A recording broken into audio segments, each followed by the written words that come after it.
All right. So what we were learning about yesterday is a Bori Vishema situation where uh, the lender claims certainty that I lent you money.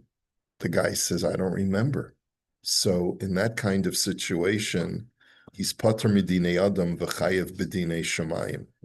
What if the slightly different case is where he remembers borrowing, but he's not sure whether he paid back or not?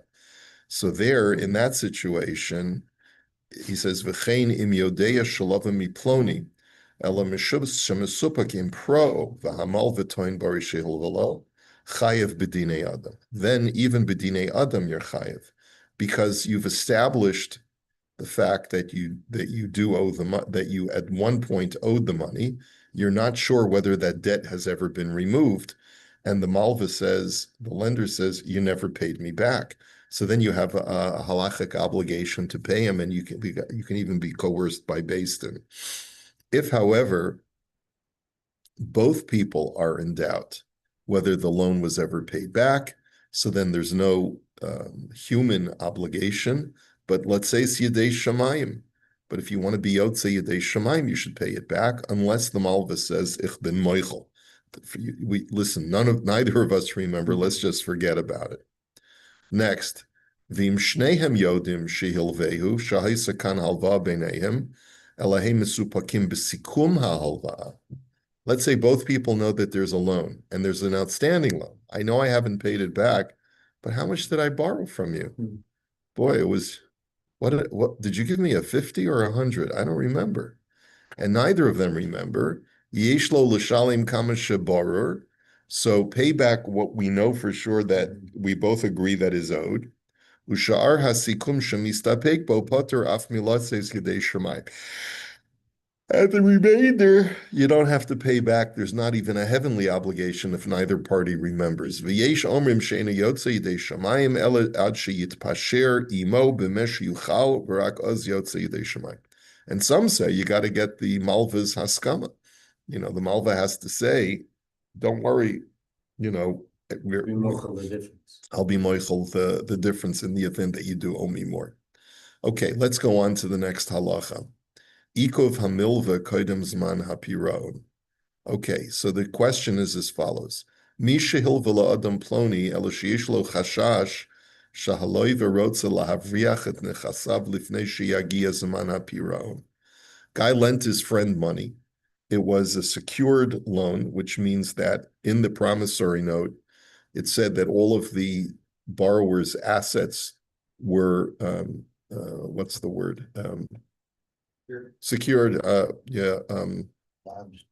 lodged on the loan, and meaning that I have a lien on your property in case you can't pay back. And now the creditor, the lender, is noticing that the guy is divesting his assets, slowly getting rid of his assets. He gave his house to his son, and and he's worried that by the time the loan matures, the guy's not going to have any assets left that he can collect from. Ha'im yachol alechet lebeis din betoch zman ha'halva kedei shebeis hadin ya'akvu al haloi v'shel yuchal lasos ken. Can the lender go to Beis Din and ask the Beis Din to place an injunction to prevent the guy from selling off his assets? Ela ad sheyagia zman hashtar v'yifra l'malva v'rak acharei chen ma sheyirtze lasos b'mamono harishus biyado. And basically, the Beis Din would place an injunction saying, pay the guy back, and then you can do with your money what you want, but you can't sell off. And I guess the counterclaim, I'll take this guy to base, and then he says, I have every intention of paying back the loan, but I've come across hard times and I need to sell off my assets in order to remain liquid so that I can pay back the loan. So you've got a point and a counterpoint. So who's right? Okay, so that's the question.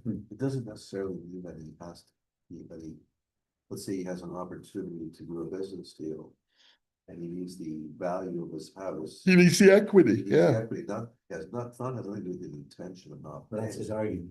Right, that's the argument he's making. So but the lender says, I don't trust you because, you put up your house as collateral for the loan. Now you're taking away my collateral. You're what is it? You're insecuring, or would that be the right word? Yeah. Encumbrance. You're what? Sorry? Encumbrance. You're removing you're disencumbering, or unencumbering. Yeah, there you go. So the tshuva is Misha chayiv mamon la'adam ploni v'notan kol asher lo la'acher kedei lahafkia. So the answer is that if a person becomes a debtor and then he gives away all of his assets kedei lahafkia in order to remove the lien, o shekosev kol nechasav la'acher v'acher kach lova me'acher kedei lahavriach mibal chovo shelo yuchal ligvos v'yochal min ha'acherim. Or let's say he writes a paper that says all of my assets belong to, let's say, my son or my brother or whatever it is. And then he borrows from somebody else in order to remove or to prevent his creditor from collecting from the lien. Lo toil aramato. So his deceitfulness is not effective. Mishum shekol haba b'ha'arama v'tachbula lahafkia takanos chachamim. He says, because anyone who comes with deceit in order to upend a way that the chachamim protected creditors, v'kol shekain ligzol es chavero, and certainly if he intended to steal from his friend, chayavim chachmei hador levatel kavanato, then the rabbis have an obligation to step in and prevent this kind of chicanery from taking place. Afal pi she'ein raya rak umdenis hamochichos heitev. And even if they don't have absolute proof that the reason why he divested from his assets was to defraud the creditor, but it looks that way. In other words, it doesn't pass the smell test. They still have an obligation to take action. Actually, it's interesting in secular law.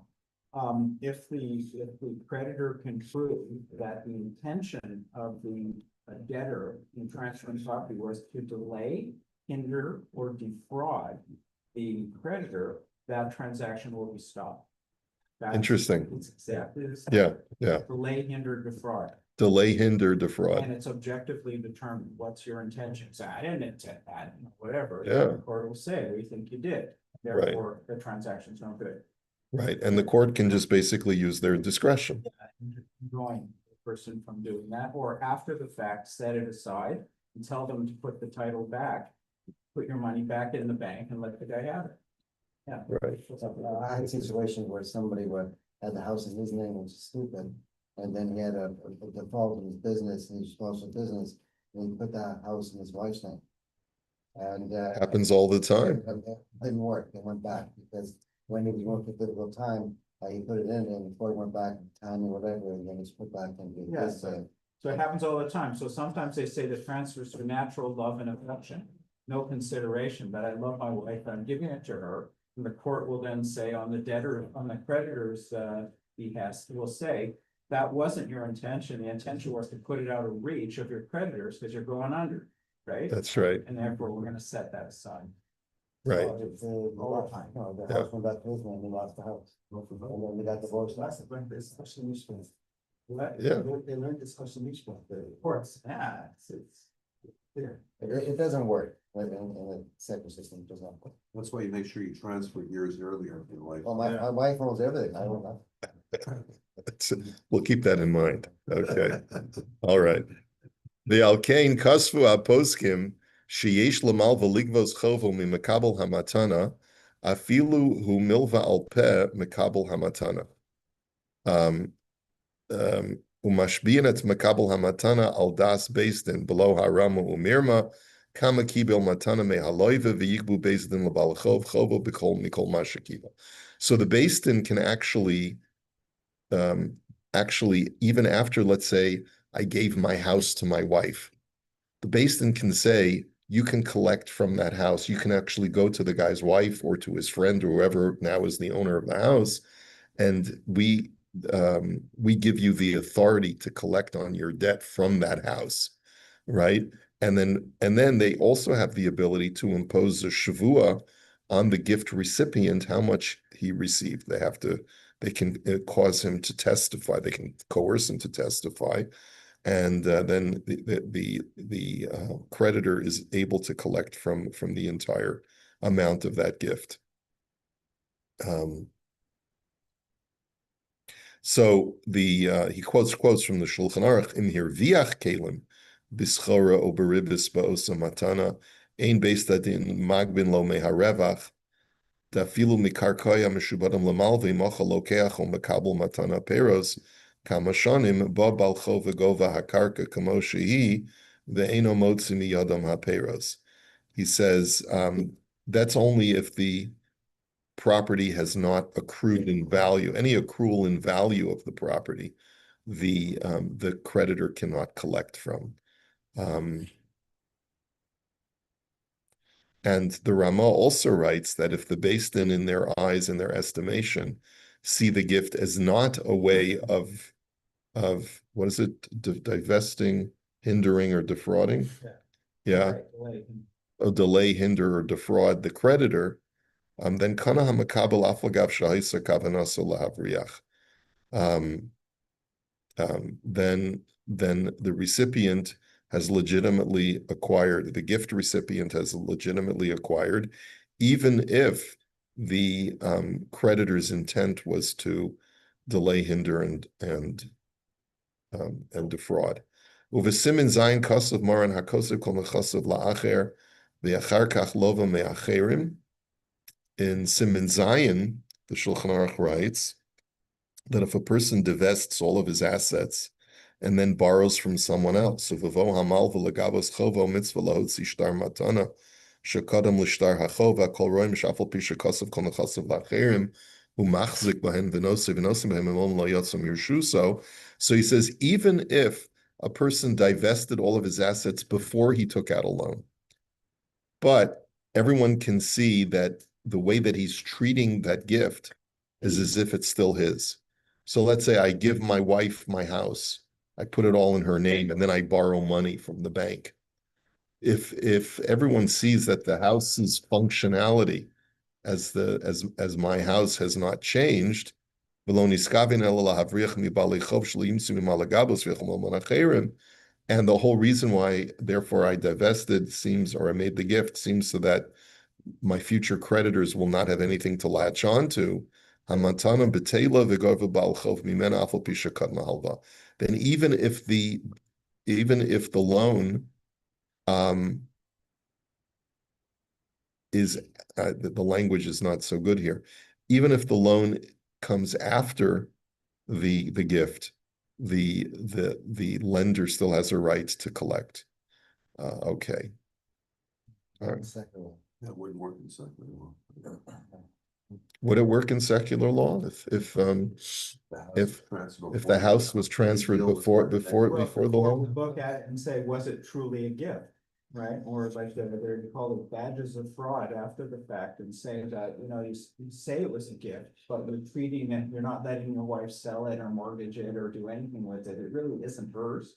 It's really yours. So you still would be set It's aside. much harder after Right. that. It's much Yeah, it's harder after the fact, but you can still set it aside after the fact if you have proof. You can try. Or the court's persuaded that it's just a sham. Yeah. Hard to prove. Okay. Very good. Next shaila is we saw this before, where the borrower wants to pay back the loan, but only wants to pay in installments. And that was never the terms of that was never the term in the terms of the loan. So she'ela kishahalova eina rotza lifroa ki im betashlumim ketanim. So let's say the debtor says, I know I owe you this money, but I can only pay you back in installments, because I don't have the full amount.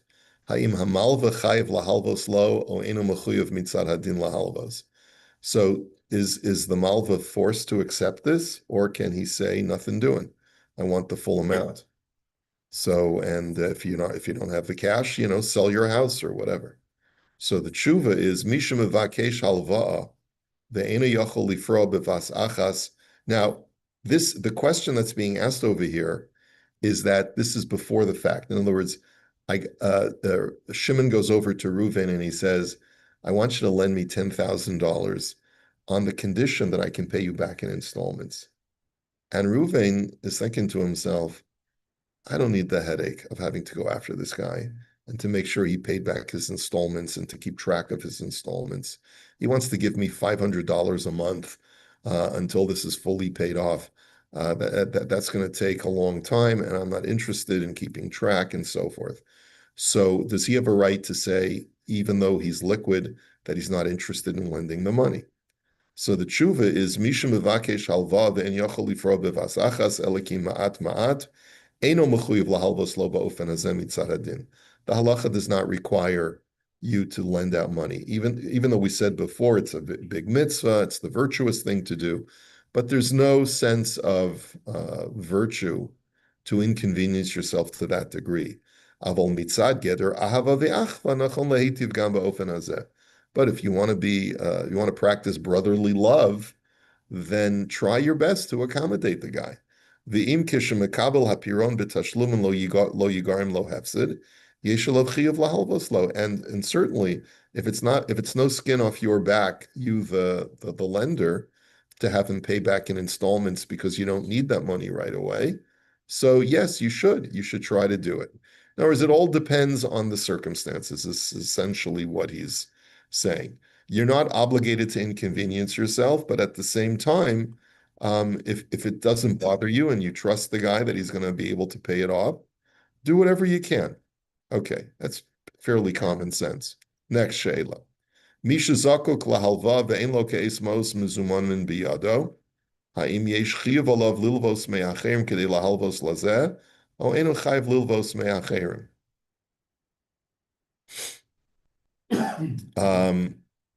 A person has been approached for a loan, and he wants to fulfill the mitzvah of halva, but he's not liquid right now.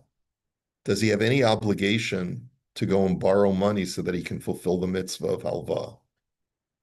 So the answer is, as you probably surmised, eino mechuyev b'mitzvahs halva ela kisheyesh lo mizumanim biyado. No one can say that you're supposed to do this mitzvah when you have no liquidity. But when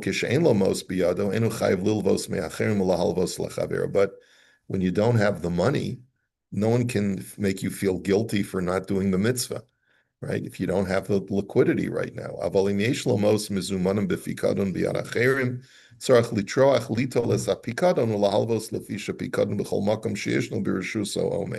However, if let's say you have left money for safekeeping, if your money is tied up somewhere, and it's not going to be costly for you to unencumber that money so that you can use it for loans, you should try to do so. Now, obviously, like we said before, anytime you free up cash in order to make a free loan, you're going to be losing money in almost every situation. Let's say you have money in a foundation, you have money in stocks or bonds. Yeah, so that money's just sitting there, but it's also accruing interest and maybe making some money, So that's part of the mitzvah. Part of the mitzvah is to take money that you could have used to make money off of and instead do a mitzvah with it. So what happens if you use your own, you have no cash whatsoever, somebody's desperate, you have a huge line of credit, so you use your line of credit at the bank to. You're not mechuyev to use your line of credit to lend money to somebody else. Charge of the interest that would cost you. No, that's a problem of ribbis. Yeah, you won't. Costing you, it's not, you're not making a profit. Understood, but the guy's paying you directly. He's paying, in other words, the bank, he's paying you so that you can pay the bank. So he is in a sense paying ribbis. Now you could argue maybe it's only rabbinic, maybe it's not biblical. I don't remember which one it is, but the fact still is that the guy's paying you back with interest. The only thing that you could do is you could act as a cosigner for the guy to borrow money from the bank. That would be the only resort that you have. No, it's that extra money that you have, like, let's say in today's day and age, people have it with wealth managers like Hal. So they can't take the money out just like that, and because it's like invested. Yeah, well, you have to find out from your wealth manager how much of a penalty there would be to pull it out. Sometimes. There's no What? Well, in my stuff, there's no penalty for taking stuff out. But you can't take it out and put it back in like that. It's not ideal, but you certainly can do it. See, you learned something new today from your wealth manager. But you lose, Rob, say you lose opportunity costs, or possibly opportunity costs, or Yeah. you can sell today, the market's all-time high, and then all of a sudden you sell it, and then 2 months from now, we'll get it back, and it's all-time low. So it means, so you can actually make money, but you can't, use that as an equation. It's just opportunity cost. Yeah. So, yeah, I mean, I have certain investments that are encumbered, that they're all tied up, but then there are other investments that if I wanted to, I could cash them out in 10 minutes. It hit with the taxes. Possibly, but that's my job to, that's. But possibly, you can. You have your business card? No, this goes out. Okay. Next shaila. She'ela mahi hashiur shechiyava hator b'mitzvos halva ish l're'ehu. What is the amount? Does the Torah give an amount how much I have to lend him? So the answer is shiur halva ish l're'ehu mitzvah zu tuluya l'chol echad kefi hasagas yado. It all depends on what you can afford. L'chol asher bekocho lasos l'tovas chaver yasa l'man harchiv lo u'lahakel me'alov en chaso. And whatever you have the financial ability to do to give your friend some respite and to remove his misery or his worry, bein begodol hasikum, bein ba'orach hazman, it's all dependent. And there are two factors in a loan. One is the amount of the loan, and one is the terms of the loan. Because a lot of times a guy may feel, I'd rather borrow a small amount for a longer amount of time than a large amount for a shorter amount of time. Okay. So therefore, because the Torah doesn't give an amount, it just says give him what he needs to make him whole. And therefore, the mitzvah of halva is even if he asks you 100 times. In other words, I borrow money from you, short-term loan, I pay you back in a week. And then a month later, I ask you for another loan. The mitzvah continues. Okay, it could be 100 times. Okay, next, she'ela. Ma im higiyaz man hapirono ba hamal v'laloi v'ligvos es chovo, ha'im yachol haloi v'lichbosh mamon chavero v'lomer lo, lech v'shuv u'machar etein lecha es chovecha. So the time of the payment of the loan is due, and the lender comes to the borrower and says, hi, it's the 15th of the month. I'm here to collect the debt. And the lova doesn't want to pay him. Does he have permission to say, come back tomorrow? So the answer is, as you probably would have guessed, tshuva im higiyazman hapiron v'yesh l'loive imo ma'os lahachzer sahalva. If the loan has matured and the debtor has the liquidity to pay back the loan, asur lichbosh mamon chavero. It is absolutely asur for him to hold on to the money a second longer. V'lomar lo lech v'shuv v'machar etein lecha es chalvecha. And to say to the guy, can we do this tomorrow, please? I'm a little bit tied up right now. Okay, al pi halacha, you're not allowed to do that. Even if it's true that it's inconvenient for you to pay back the loan, you can't tell your creditor, come back tomorrow. It's a chutzpah when you think about it. V'hakovesh mamon b'chazaka ve'enu machziro kishenitva. And if a debtor does that, and he doesn't return the money that he owes when he is asked for it, and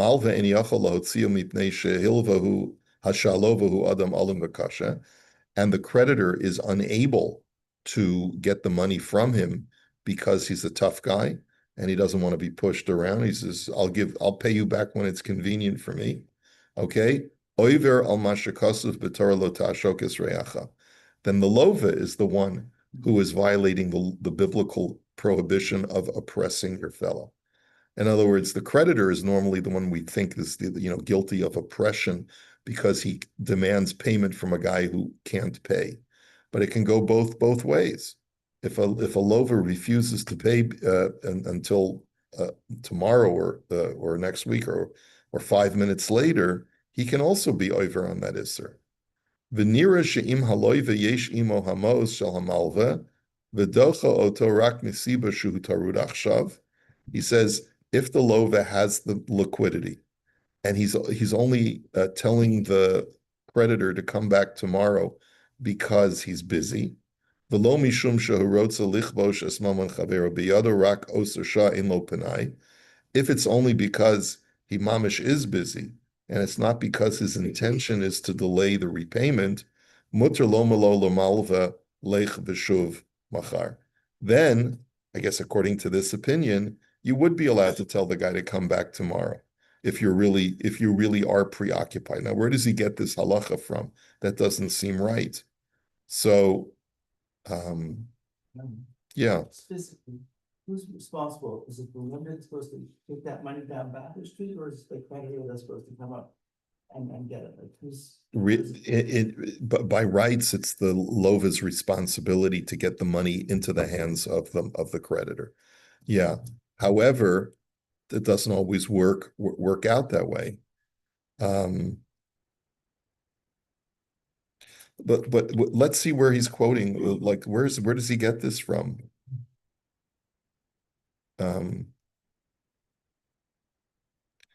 He quotes the Sefer Avas Chesed from the Chafetz Chaim, who quotes a medrash that says Daled Nikru Rishayim. There are 4 people who are called Rishayim, wicked people. Ve'echad mehem lo v'rasha v'lo yishalim. One of them, the scripture calls them wicked. One is a guy who borrows and doesn't pay back. V'kama yesh lo la'adam lihitbayesh ba'atzmo kishiyodea shahayecholet biyod lifroa v'humonea atzmo mizeh. How embarrassed a person ought to be when he knows that he could pay it back, but he just decides not to. Umevi al atzmo shem Russia. And he brings upon himself the name of a Russia. Okay, now.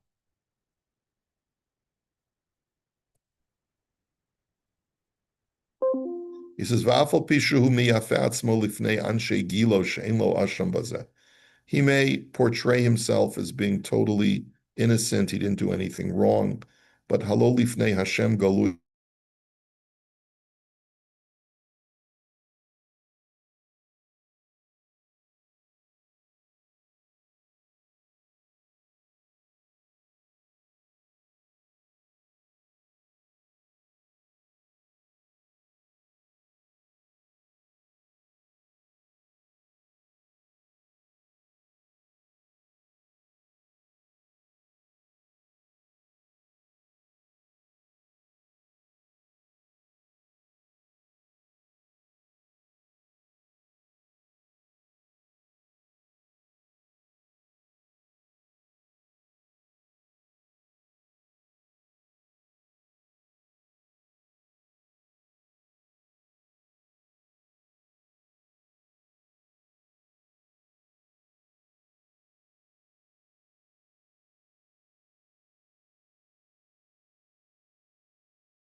Did we lose the rabbi?